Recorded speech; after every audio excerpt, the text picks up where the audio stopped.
Si è riunito nella sede municipale di Gorizia il GECT, Gruppo Europeo di Cooperazione Territoriale, composto dai comuni di Gorizia, Nova Gorica e Champeter-Vertoiba. Presenti tutti i componenti dell'Assemblea, tra i quali i 3 primi cittadini dei comuni interessati al progetto. Le parole del Presidente, onorevole Franco Frattini, al termine della seduta. Noi dobbiamo arrivare ad una programmazione in tempi molto stretti, cioè entro l'autunno. I settori che ci interessano sono ovviamente quello dei trasporti e infrastrutture, lo sviluppo sanitario, la materia energetica ed ambientale.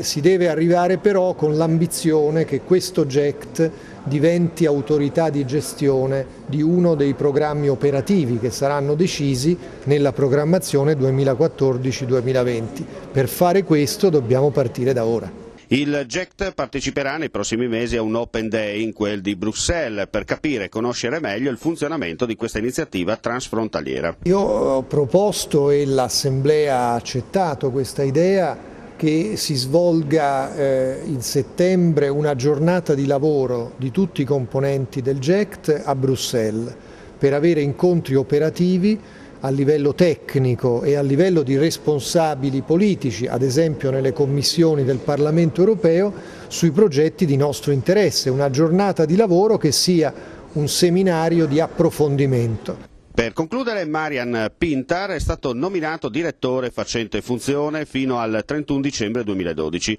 Per la sua prestazione gli sarà riconosciuto un compenso di 5.000 euro lordi, come ci conferma il Presidente Frattini. Noi non abbiamo una struttura burocratica come GECT, tutti coloro che lavorano negli organi a partire dall'Assemblea lo fanno a titolo gratuito, quindi ci è sembrato giusto che il direttore facente funzione assumesse un incarico temporaneo con un compenso davvero molto basso.